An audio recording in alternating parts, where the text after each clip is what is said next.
Okay, well, like I said, it's awesome to be on this call with you guys every single Friday.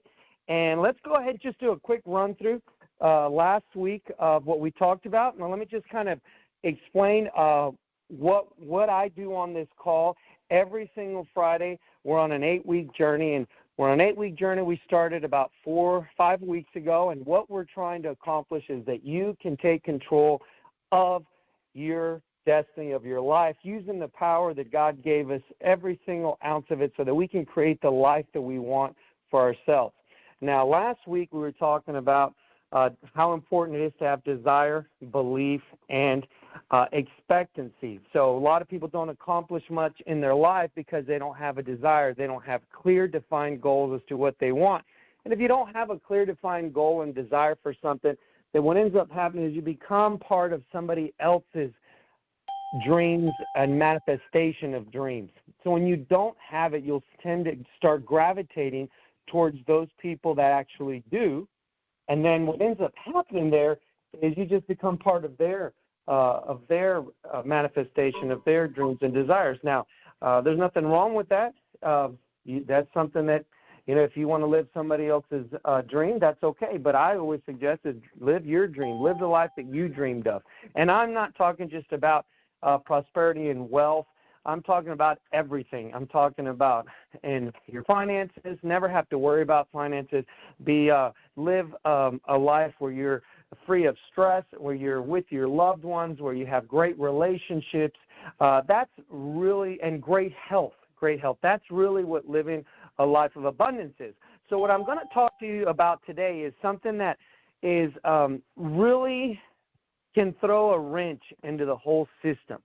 And I also want to talk to you a little bit about how you go into those alpha states to manifest, okay? So, and you'll see me on this course that we're going through.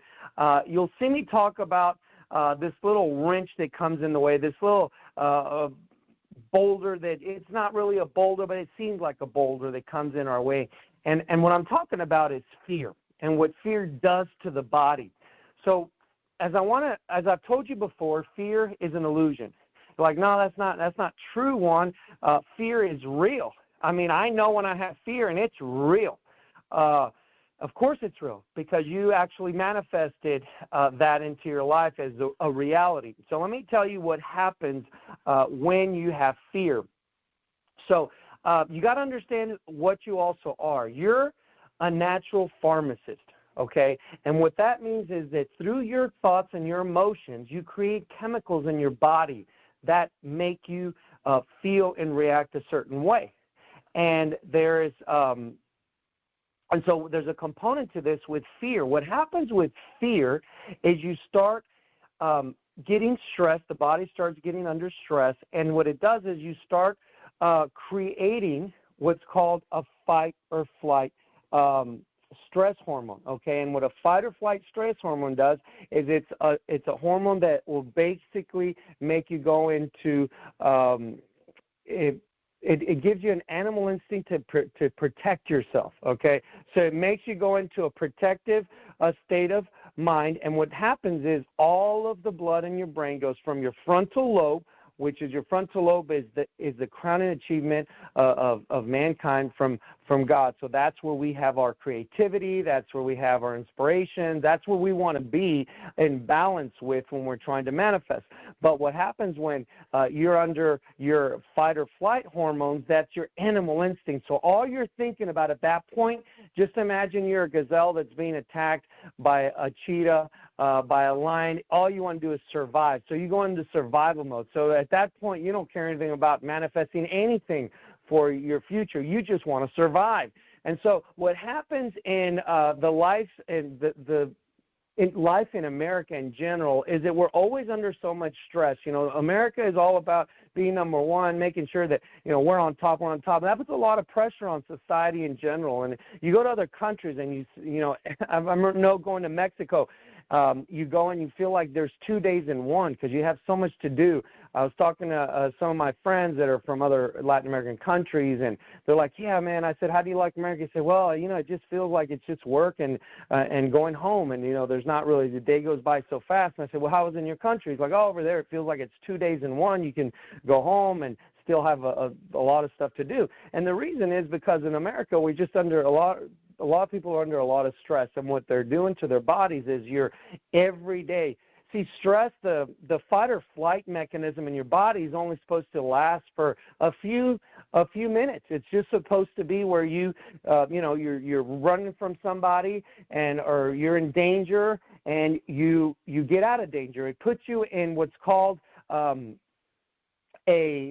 high beta state of mind, a gamma state of mind, which means you're just focused on executing, putting yourself out of harm's way and putting yourself in safety, safety mode. But what happens there is that because we created these artificial situations of stress in our lives, a lot of people live most of their day in a fight or flight system. And so what happens over time is that starts affecting different, because it's like I said, low vibration state of your body, and that's why we start having health problems. That's why people started having different health problems in America and around the world, but mostly in America we have a lot of health problems, and it's because of stress in our lives. Stress comes from fear of not accomplishing. If you live in a society where everybody's supposed to be number one and you're not, and you don't feel like you are, what does that do? That causes you to be in stress. Stress causes you to put yourself in the fight or flight. And what happens in the fight or flight in your body is that the frontal lobe, all the blood drains from your frontal lobe to the back of your brain. And I won't say the name of the back of the brain that I'm talking about because it's a weird name, but it's and I'll just say it's the amygdala, amygdala. And so what happens is that the blood goes there, so that's what triggers your fight or flight response. So I'm going to give you a little trick when this happens, because in order for you to manifest the life that you want, you have to take yourself out of a stressful state. Okay, you can't be in a stressful state and manifest. That's just not ever going to work. It just won't work, and you can't have that because you're actually going against what the state you need to be in, which is a relaxed state. You need to be in an alpha state, okay? So whenever, and I get it, guys, if you're on the call saying, yeah, Juan, but you don't know what's happening to me, I got this going on right now. I got this going on right now. I get it. I have a lot of stuff that goes on in my day too. So I'm going to show you one of the little tricks you can do to get yourself balanced, to get your blood flow balanced in your brain. Okay, you want to balance in every part of your body, including your brain. You don't want the blood, all of the blood that's in your brain to go towards the blood flow, go towards the back. You want it to be balanced. You want to have it balanced, and you want to have your frontal lobe, which is your creative side, the side that allow you to be in a relaxed state of mind. That's your highest way of thinking part of your brain. You want it to be functioning. And so what you do is, if you ever you hear news and you're like, oh my gosh, I can't believe that just happened, and it puts you in that state of mind. And you know when you're in the fight or flight state of mind because you're not thinking anymore, you're just reacting. And a lot of times what you do when you react is you start thinking about how worse that problem is going to get. And you know what? That's the last thing you want to do. You want to stop the bleeding. You don't want to continue to start having thoughts of, oh my gosh, this is going to get worse, and then this is going to happen, then this is going to happen, then this is because it will happen. It will happen. So what you do is very simple. You take right above, you take your two hands right above your eyebrow on each side. You put about half an inch to an inch above your eyebrow. You put your pinky finger, and then straight up you start laying all your fingers down, but not touching themselves. So all up to your forehead, you start laying your fingers down until you get to your index finger, and you lay that down, but have 1 inch, have your pinky 1 inch above your eyebrow, like I said, and then lay all the fingers, and then have that space. Don't touch, the fingers don't touch, and then put your thumb right around the side of your head where it just lays comfortably as your hand lays comfortably, okay? Now, you don't want your whole hand. You just want the tips of your fingers and your thumb to be touching and your head above your, like I said, half an inch above your eyebrow. You do that on one side of your face, and then you do that with the hand on the other side, okay? And then what you're going to do, and what this is going to do, all of the, see, your energy is released through the tips of your fingers. That's one of the areas where energy is released. Actually, your whole hand releases energy, but the tips of your fingers are really powerful. Remember, we're electrical, okay? And electricity has to be released, and that's where it's released, through the tips of your hands and tips of your fingers is where you release the most of it. So you're just going to lay your fingertips right there as I'm telling you, not touching, and then you're going to breathe. And the reason you want to breathe this way is because of the fact that when you go into the fight or flight simulate, or when you go into fight or flight situation, your heart starts racing really fast because you're in danger. That's what your body believes. And so what you want to do is you want to calm yourself down. And you calm yourself down by calming you lowering your heartbeat. Okay, lowering your heartbeat. And the way you lower your heartbeat is by you breathe in, and then you take twice as much time to breathe out. So you go. So you take 2 or 3 times more breathing out than you do breathing in. That automatically will start lowering your heartbeat. So have you ever wondered why they make you do that, or when a pregnant woman's, going to labor, they say breathe and do their, it's because that's going to lower their heartbeat. They're also trying to take that person out of a stress, state of mind, which of course, as women know, it's not easy, of course, but that's what the whole process is doing. Or when people are in meditation or prayer and ask them to do this breathing exercise, it's to lower your heart rate. You lower your heart rate, then you can start sending more blood to your frontal lobe.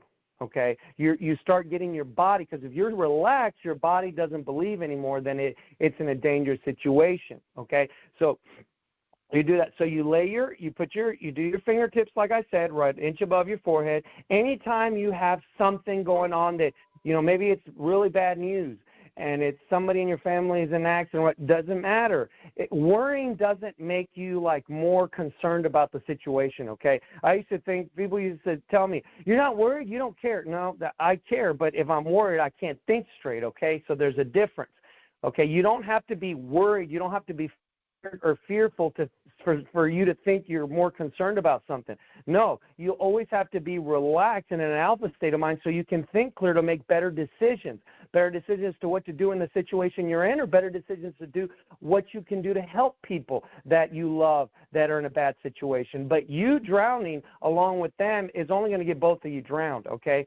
So relax, be in a relaxed state of mind. So I want you guys to practice that any time that you guys are in a situation where, you feel that you can't think straight. You feel you can't think straight, you're in a stress situation, okay? So we need to get you in a calm state of mind. Now that has been done, once you get yourself in a calm state of mind, fear goes away, okay? Fear is just a chemical reaction in your body to stress.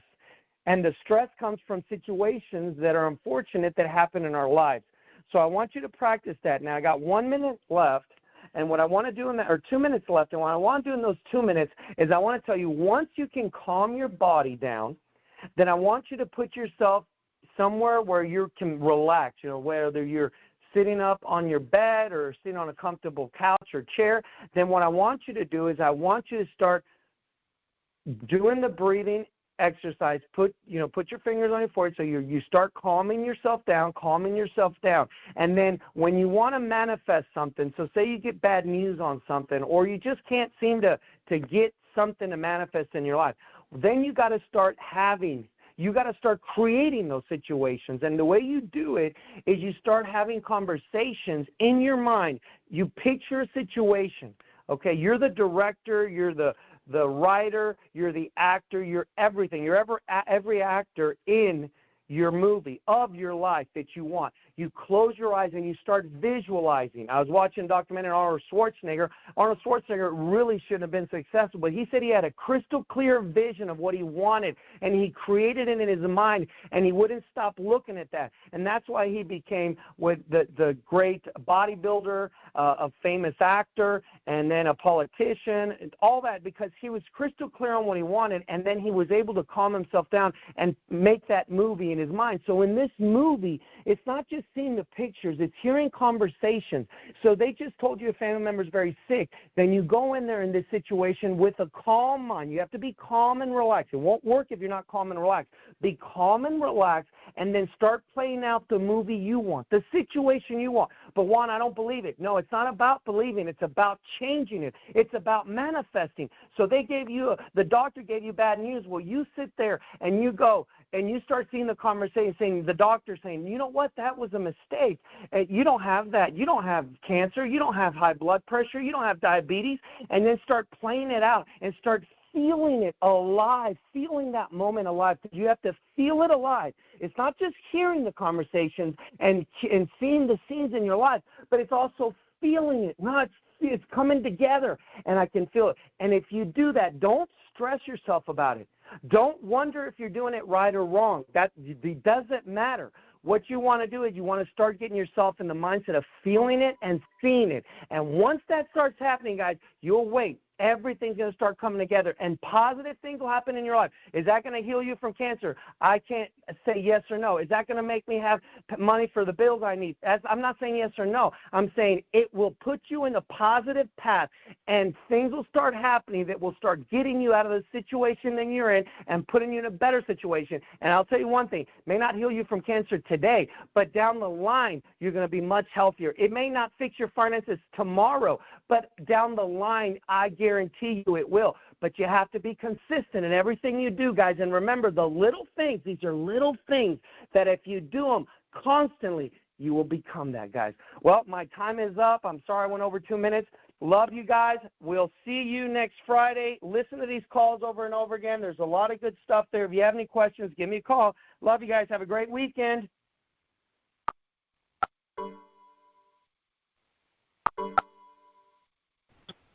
Thank you, Juan. Love you guys. Talk to you later. Wow.